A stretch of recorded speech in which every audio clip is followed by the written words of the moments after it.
kabites, magagawa tayo ng ampalaya con carne, ano? So, ang una natin gagawin is magagayat muna tayo ng sibuyas, bawang, at saka yung ampalaya, no? At dito mga kabites, mayroon tayong ampalaya. Ito ang ampalaya natin, so gagayatin natin yan mga kabites. No? Gagayatin natin ang ating ampalaya. Okay? Unahin natin gayatin muna ang ampalaya mga kabites. Kasi doon tayo komportable.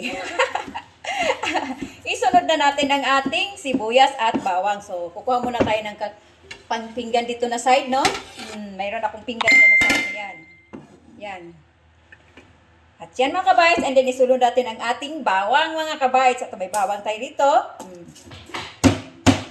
Dik-dik lang mga kabites. Dik-dik. Nalipad yung bawang ko. May pakpak yung bawang ko mga kabites. So, gagawa tayo ng ampalaya con carne. Yan. Dik-dik lang mga kabites. Kung gusto mong mapadali ang buhay, di ba? Gayatin natin na ganito. Yan mga kabites. And then, yan, wala na yung ating isang pendant. At ngayon mga kabites, magagaya tayo ng sibuyas, no? Kung saan natin kukunin ang ating sibuyas. So, dito ba? Ito ba? Ito ba? So, hindi ko alam. Ito na lang, tanggalin na lang natin lahat. So, ito na lang mga kabites, ano? Dahil gagawa tayo ng, kuha tayo ng sibuyas dito. Pabalatan. At i-ready ang mata, huwag umiyak.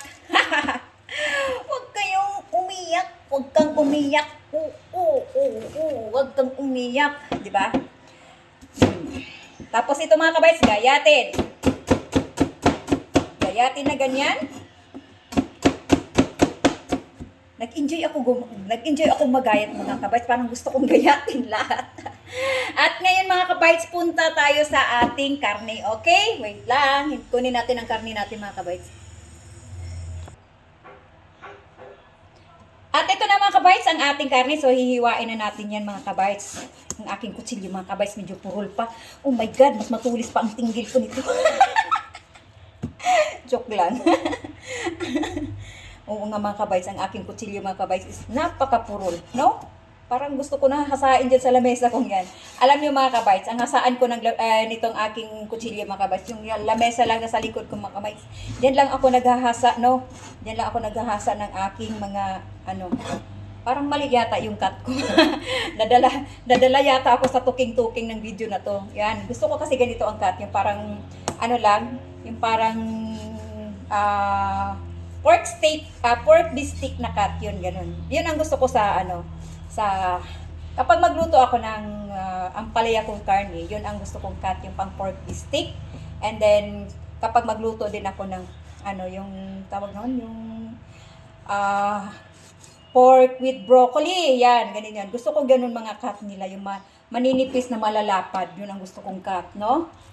Tapos, dahil dalawa lang naman kami ng anak ko dito mga kabites, kaya konti lang talaga lulutuin ko, no? Yung pang bagay mga kabites, itong anak ko kasi mga kabites, pag kumakain ito, Diyos ko po, Mariusip mga kabites, sobrang takaw itong aking anak mga kabites. Naku, pwede nang pakain mo sa isang lutuan yung isang ulam.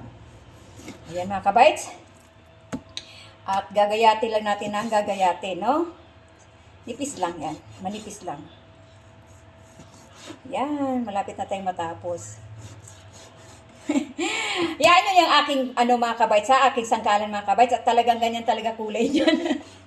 Ito kasi mga kabites, sangkalan ko mga kabites is pa lang ito mga kabites, 2016, no? Buhay na buhay pa rin hanggang ngayon. 2016 pa yung aking sangkalan mga kabites, yun pa yung time na meron akong restaurant. Yan mga kabites. Yung mga time pa yun mga kabites na inaalagaan ko yung mga pasaway na aking mga tauhan mga kabites, Diyos ko po. Sobra. Ang hirap mga kabites kapag magkaroon ka ng obligasyon sa negosyo mga kabites. Yung nagre-renta ka, nagbabayad ka ng tao, nagbabayad ka ng permit, lahat. Hindi ka pwedeng magpahinga. Kailangan lahat pa. Ayan na mga kabites, pwede na yata itong ating kasi, konti lang kasi yung ating ampalaya. Baka puro na ito karne. Hindi na makita yung ampalaya natin. So, dagdagan natin ng konti rito, no? Okay, sige. Punta na tayo dun sa ating kawali mga kabites. Doon sa labas, nandoon yung aking lutuan.